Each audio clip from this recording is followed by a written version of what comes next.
तो एक बार नारद जी लक्ष्मी जी से मिले। कहने लगे, माता जी आपको पता है भगवान तो हमेशा ध्यान करते हैं, किसका करते हैं? तो उन्होंने बेचारे ने कभी सोचा ही नहीं था। उनका प्रेम है तो प्रेम में इधर उधर दिखता नहीं कि क्या कर रहे हैं, तो बस वो दिखे तो उसमें इतनी प्रसन्नता होती है, तो दूसरा विचार ही नहीं करते। तो उनको लगा कि हाँ, ये बात तो भगवान ने कभी मुझे बताया ही नहीं।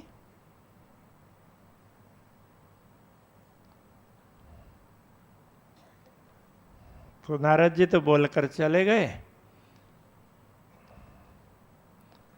तो लक्ष्मी जी भगवान को ढूंढते ढूंढते गई, तो सचमुच वो ध्यान कर रहे थे। तो उन्होंने पूछा, बाद में जैसे ध्यान से उठे तो पूछा, आप किसका ध्यान करते हैं? तो हमें तो ये मालूम था कि 14 लोक में सबसे बड़े तो आप ही हैं।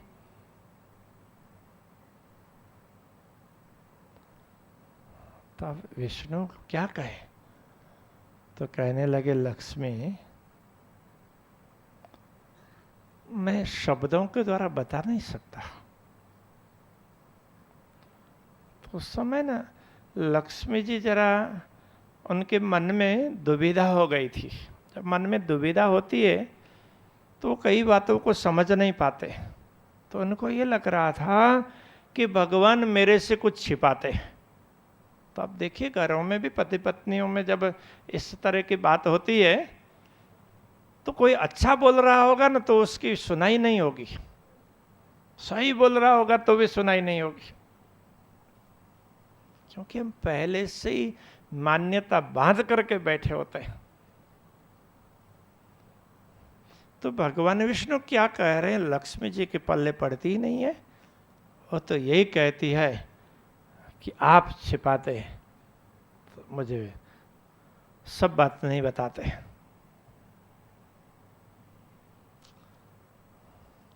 तो भगवान विष्णु ने कहा, देखो ये शब्दों के द्वारा बताने वाली बात नहीं है। फिर भी लक्ष्मी जी तैयार नहीं हुई। तो भगवान विष्णु ने कहा, लक्ष्मी जी था जो पूछ रही हो ना, तो ये मैं बता नहीं सकूंगा। तो लक्ष्मी जी को लगा, तो आज की लक्ष्मी जी होती तो थोड़ी नाराज होकर के झगड़ा भी करती, पियर चली जाती। लेकिन अभी ये लक्ष्मी तो दूसरी लक्ष्मी है ना, तो समझदार तो बहुत है ना। अब ये पहले से एक दिमाग में कुछ बात घुस गई तो ये अलग है। लेकिन लक्ष्मी जी समझदार तो बहुत है। दुनिया में भी देखो, जिसके पास में लक्ष्मी आती है ना तो उसकी हिम्मत भी बढ़ती है, बुद्धि भी बढ़ती है। किंतु कभी कभी जब लक्ष्मी जी के वाहन की ओर ध्यान चला जाता है तो फिर लोग वाहन का गुण प्राप्त करते हैं, तो स्वयं भी उल्लू बनते हैं और दूसरों को भी उल्लू बनाते हैं। जब पैसे ज्यादा हो जाते हैं तो कई बार ऐसा होता है। तो वो तो परिश्रम किए बिना आए हुए पैसे हो ना, तो वहाँ ऐसा होता है। तो परिश्रम करने के बाद आए पैसे, तो वहाँ लक्ष्मी जी आती है।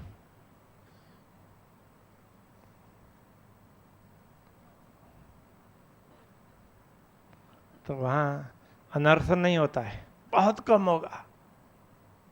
बाकी अनायास पैसे आते हैं, अनायास संपत्ति आती है, तो वहां अनर्थ होता है।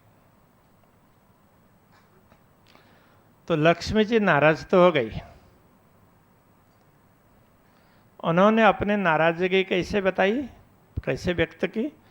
तो कहने लगे, भगवान दोषारोपण नहीं किया, अपने ऊपर लिया। तो आज की लक्ष्मी जी हो तो 10 कमियां बता दे, उनमें चल पड़ी। तो लक्ष्मी जी बड़ी समझदार है, तो उन्होंने कहा देखो भगवान, मुझे लग रहा है कि आप इसके योग्य मुझे समझ नहीं रहे हैं, इसीलिए तो नहीं बता रहे। तो ठीक है, तो योग्यता तो मुझे भी प्राप्त करनी पड़ेगी, तो मैं भी चलती हूँ योग्यता प्राप्त करने के लिए। तो योग्यता प्राप्त करने के लिए तप करना पड़ता है। तप का भी भाव होता है। शरीर को कष्ट देना यही तप नहीं है।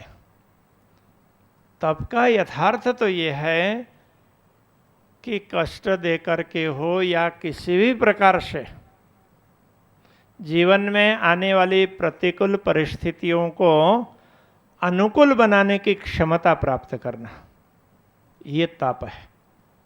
तो वो कठोर साधना से प्राप्त कर लें, सत्संग से प्राप्त कर लें, भक्ति से प्राप्त कर लें, तो ये तप होता है। किंतु प्राइमा फेसी तप क्या दिखता है? तपना। तो जैसे पानी तपता है तो उसकी शक्ति बढ़ती है, तो पानी में तो ऐसे सादा पानी है, उसमें जितनी शक्ति है ना, तो तपाने के बाद में उसकी शक्ति बहुत ज़्यादा बढ़ जाती है। तो आप कहीं भी देख लीजिए, तो ये जो थर्मल पावर प्लांट है, तो इसमें वो टरबाइन वगैरह किससे चलते हैं? तो वाप से ही चलते हैं। जो कोयले वगैरह का उपयोग करते हैं तो उससे तो पानी को गर्म करते हैं, और पानी को गर्म किया तो उसके बाद में उसका फिर वाफ, उसका प्रेशर, तो उस प्रेशर से फिर तो टरबाइन घूमते हैं। तब देखिए हाइड्रो पावर प्लांट है, तो वहाँ पर भी पानी के प्रेशर से ही टरबाइन घूमते हैं, किंतु वहाँ पानी को ऊंची जगह से नीचे गिराया जाता है। तो ये ग्रेविटी के फोर्स से नहीं तो फिर पानी को तपाना पड़ता है। तो तप से शक्ति बढ़ती ही है। तपने के बाद में आकृति भी बढ़ जाती है। तब देखिए, तो गर्मी के दिनों में लोहा होगा वो भी थोड़ा सा फूल जाता है, तो ठंडी के दिनों में सिकुड़ जाता है। जो लोग ये मोटर वगैरह बनाते हैं ना, तो उनको मोटर को वो बूश वगैरह, बेरिंग वगैरह जब फिट करना पड़ता है, तो वो क्या करेंगे,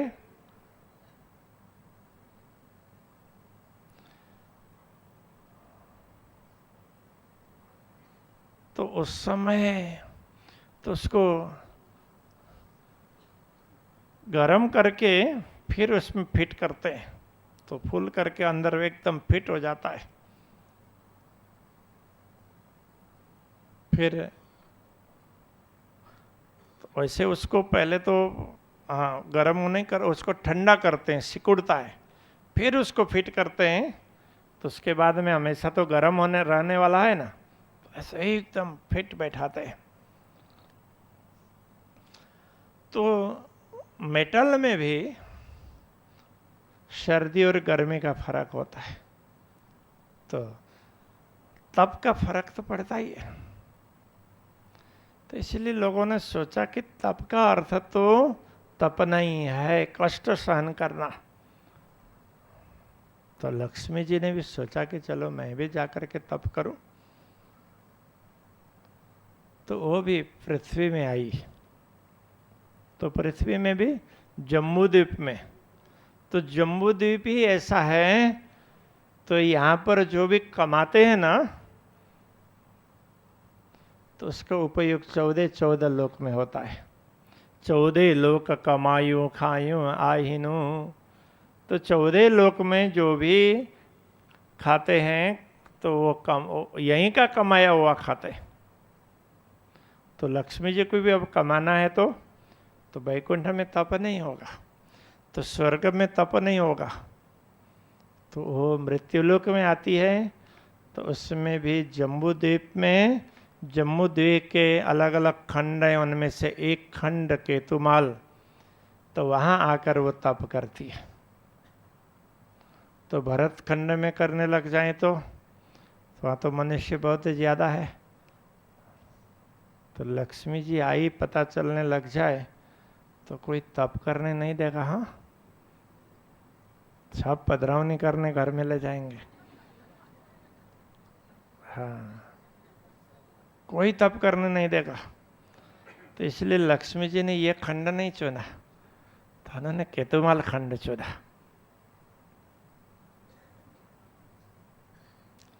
तो आम पब्लिक के बीच में तप नहीं होता है।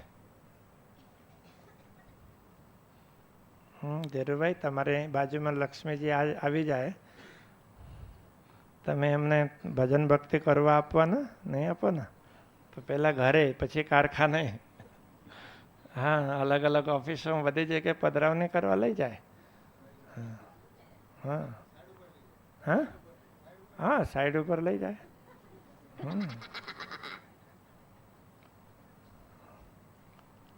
तो लक्ष्मी जी आई तो भगवान से बोल करके प्रणाम किया, आज्ञा ली। देखना, लक्ष्मी जी भी सलाह करके ही आती, ठीक है, निर्णय लक्ष्मी जी का है। उन्होंने ऐसा पूछा नहीं मैं क्या करूं जिससे आप मुझे ये बता सकेंगे, ये नहीं पूछा, अपना निर्णय। फिर भी मैं जा रही हूं, आज्ञा लेकर के आई। आजकल घर की लक्ष्मी कभी चली जाती है तो आज्ञा नहीं लेती है, डांट फटकार करते करते कि निकल भी जाएगी। तो लक्ष्मी जी प्रणाम करके आई,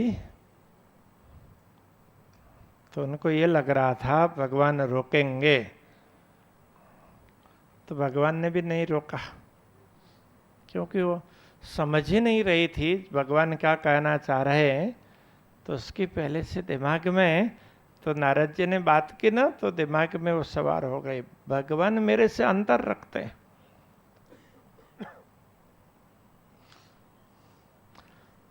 तब आप देखिए नारद जी को, नारद पात्र ऐसा है जहाँ कहीं भी आग लगाने वाला काम है तो उस पात्र का नाम नारद रखा है। वास्तव में आप देखो,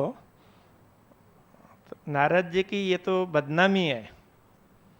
यथार्थ में नारद नारम ज्ञानम ददाति इति नारदः, जो ज्ञान देते हैं तो वो नारद, नारद जी समस्याओं का समाधान ढूंढते हैं। तो कई बार सीधे रूप से समस्याओं का समाधान नहीं होता है तो दूसरे रूप से ढूंढना पड़ता है।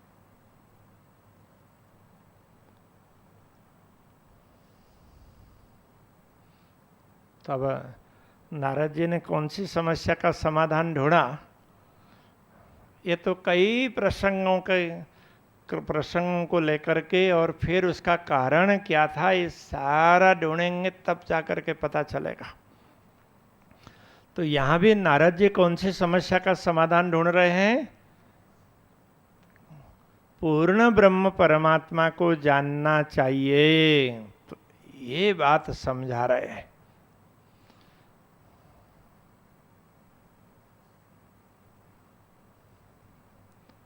पूर्ण ब्रह्म परमात्मा का स्मरण करना चाहिए।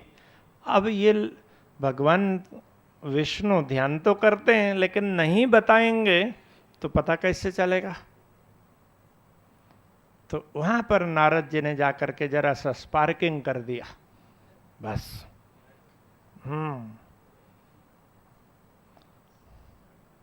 तब देखिए कंस के दरबार में भी जब कंस ने वसुदेव को छोड़ दिया, वसुदेव पहले बेटे को लेकर के आए तो वसुदेव को छोड़ दिया, कोई बात नहीं, वसुदेव ईमानदार है, तो इसका पहला बेटा तो ये तो मुझे मारने वाला है ही नहीं। तो बाद में नारद जी पहुंचते हैं वहां भी, क्योंकि कंस यदि दयालु बन जाएगा तो अभी तो इसके अत्याचार से पृथ्वी को मुक्त कराना है, फिर तो ये लंबे समय तक अत्याचार करता रहेगा।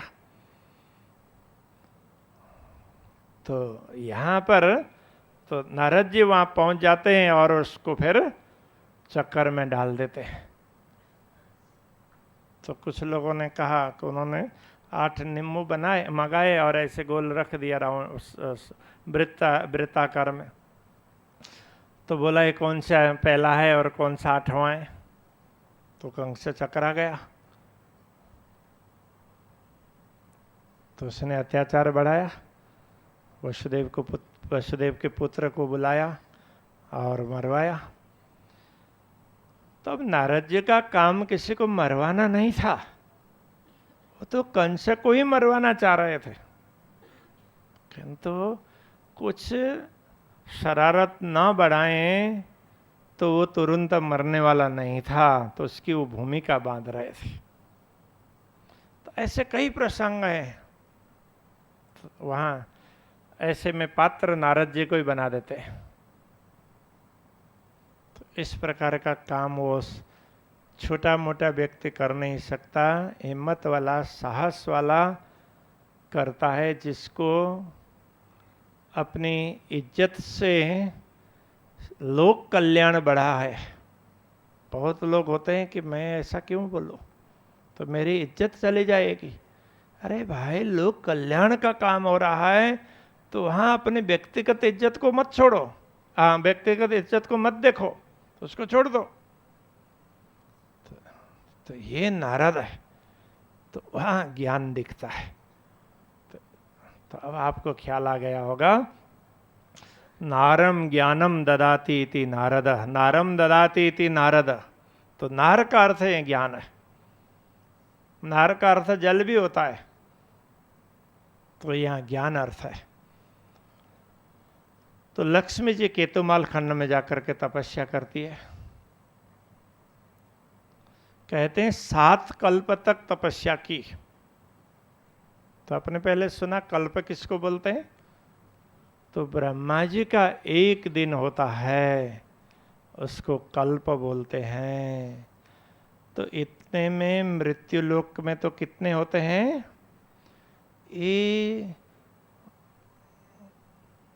तो ये बोलेंगे कि ये चतुर्युगी 1000 बार बीतते हैं तो उसको एक कल्प बोलते हैं। तो 7 कल्प तक उन्होंने तपस्या की। तो आप कहेंगे कि ये तो मृत्यु लोक में तो ये हाँ चतुर्युगी 4 युग बीत जाते हैं, तो एक कल्प बीत जाता है तो 10 लोक तो नष्ट हो जाते हैं। तो फिर ये केतुमाल खंड कहाँ चला गया? ये भी तो बड़ा विचारणीय है ना।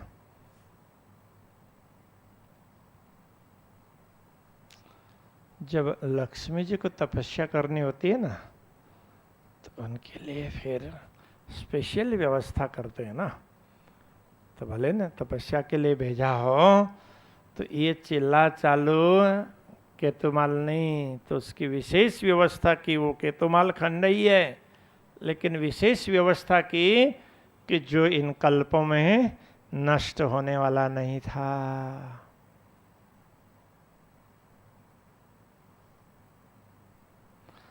तो आप कहेंगे ये ऐसा भी हो सकता है। तो ब्रह्मा आत्माओं को अक्षर की लीला दिखाने के लिए भेजी तो अक्षर का खेल तो उसको भी तो अखंड करेंगे ना। तो उसको देखते रहेंगे, अक्षर ब्रह्म पूरे पूरे को याद करेंगे तो अखंड हो जाएगा। तो उससे विशेष हुआ कि नहीं? तो विशेष है। तो ऐसे ही तो ये भी विशेष है, सामान्य से तो ये अलग है। तो जब 7 कल्प बीतने लगे तो क्षीर सागर तो ब्रह्मा जी को लेकर के भगवान विष्णु के पास पहुंचते हैं और कहते हैं भगवान आप तो समझदार हैं, लक्ष्मी जी भले ना समझदार ना हो।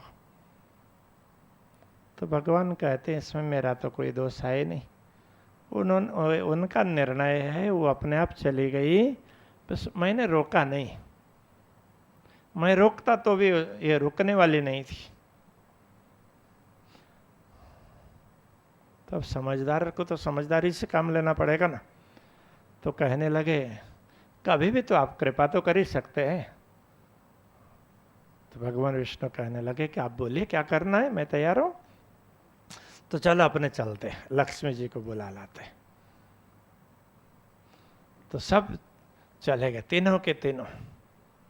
तो लक्ष्मी जी के पास पहुंचे तो लक्ष्मी जी ने भी उनको आते हुए देखा, तो खड़ी हुई, प्रणाम किया सबको।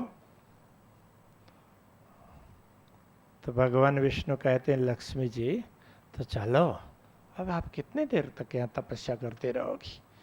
तो ये आपका शरीर है तपस्या के लिए, ऐसी तपस्या के लिए नहीं है। तो लक्ष्मी जी ने वही बात कही, मैंने तो आपको पहले भी बोला है और आज भी बात मेरी वही है। तो भगवान विष्णु क्या कहते हैं, लक्ष्मी जी अभी तो आपने 7 कल्प हुए आपको तपस्या करते हुए, तो ये 21 कल्प बीत जाएंगे ना तो भी मेरे मुंह से तो ये बात नहीं निकल सकेगी। लेकिन एक बात है, मैं कभी किसी समय तो आपको ना, आप समझ जाओ ऐसे बता दूंगा।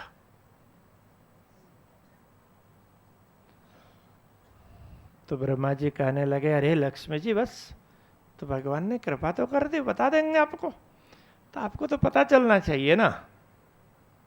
तो लक्ष्मी जी भी खुश हो गए, क्योंकि तपस्या करना इतना साधारण बात तो है नहीं। तो उनको लगा कि भगवान भी थोड़ा सा झुक गए, क्योंकि समझौती करनी है तो दोनों ओर से थोड़ा झुकना तो पड़ता ही है। तो भगवान थोड़ा झुक गए तो मैं थोड़ा ज़्यादा झुक जाऊं। तो आप लोग भी ये ध्यान रखना, तो आपको समाधान करना हो तो झगड़े नहीं बढ़ाने हैं, तो जरूरत पड़े तो आप ज़्यादा झुक जाए, कोई बात नहीं, तो क्या हर्ज है। तो होता ही है, तब समाधान करना ही है। अब झगड़ा तो ज़्यादा दिन तक तो पोसाता नहीं है, तो चलो थोड़ा सा झुक जाते हैं, कोई बात नहीं। अब यह सिद्धांत की बात तो है नहीं, क्योंकि आप गलत कर रहे हैं, ये तो मन को मनाने वाली बात है। वैसे भी ये सारे झगड़े हैं तो ये तो मन को नहीं मनाया इसके हिसाब से है, मन को मना लिया तो झगड़े नहीं। तो लक्ष्मी जी भी खुश, तो भगवान विष्णु भी खुश, क्षीर सागर भी खुश और ब्रह्मा जी भी खुश। इतना ही नहीं, जिन जिन लोगों को पता चल गया था वो सारे के सारे खुश हो गए, बड़ा बढ़िया समाधान हो गया। तो भगवान विष्णु ने ये बात कब बताई? तो कहते हैं कि जब वो कृष्ण अवतार में आए और लक्ष्मी जी रुक्मिणी बन करके आई, तो उस समय जब रुक्मिणी और श्री कृष्ण का विवाह हो रहा था, तो यज्ञ मंडप में दोनों बैठे थे। तो विवाह में तो गीत गाते हैं, और गुजरात के गीत हैं तो वो भक्ति पर गीत होते हैं। तो माधवपुर में विवाह हो रहा था, तो वहाँ की माताओं ने गीत गाना चालू किया, लेकिन ये विवाह का गीत भी वो कृष्ण जी की लीला ही गीत के रूप में गा रही थी। तो जब ब्रज की लीला की बात करने लगे, तो बात करते करते जब श्री कृष्ण ये नाम आया, तो इधर श्री कृष्ण तो मानो बेहोश हो गए होना, तो थोड़ी देर के लिए तो बिल्कुल ऐसे हो गए कि कृष्ण जी बेहोश हो गए। रुक्मिणी जी देख रही है, तो क्या हो गया क्या हो गया। तो इतने में तो कृष्ण जी ठीक होश में आए, तो फिर कृष्ण जी ने समझाया कि देखो, तुमने बोला था ना मैं किसका ध्यान करता हूँ, तो अभी इन्होंने जो नाम लिया ना, मैं उस स्वरूप का ध्यान करता हूँ।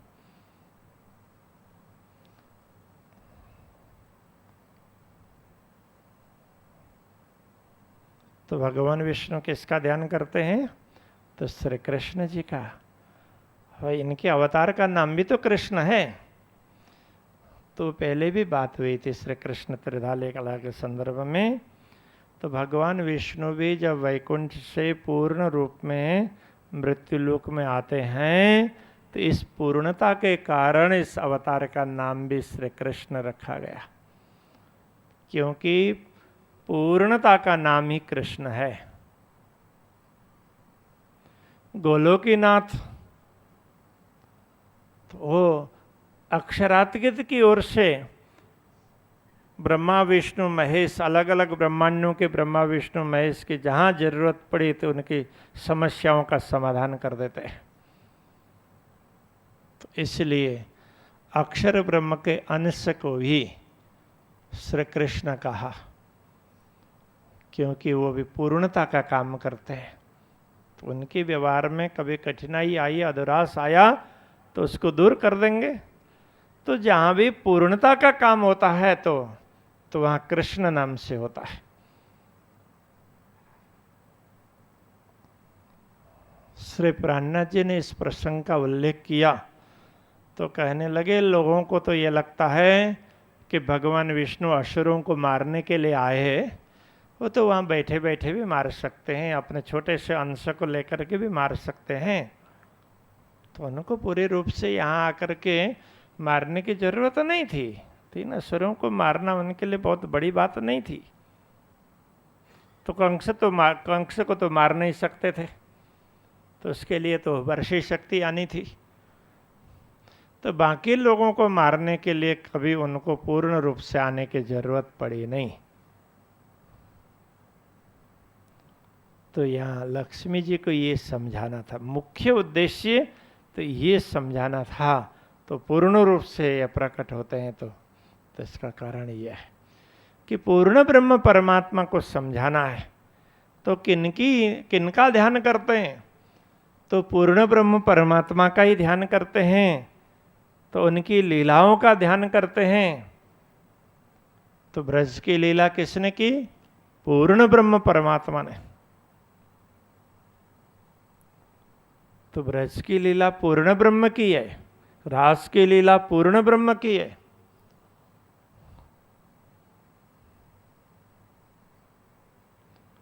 तो जिन्होंने ब्रज की लीला की, जिन्होंने रास की लीला की, वो उनका ध्यान करते हैं।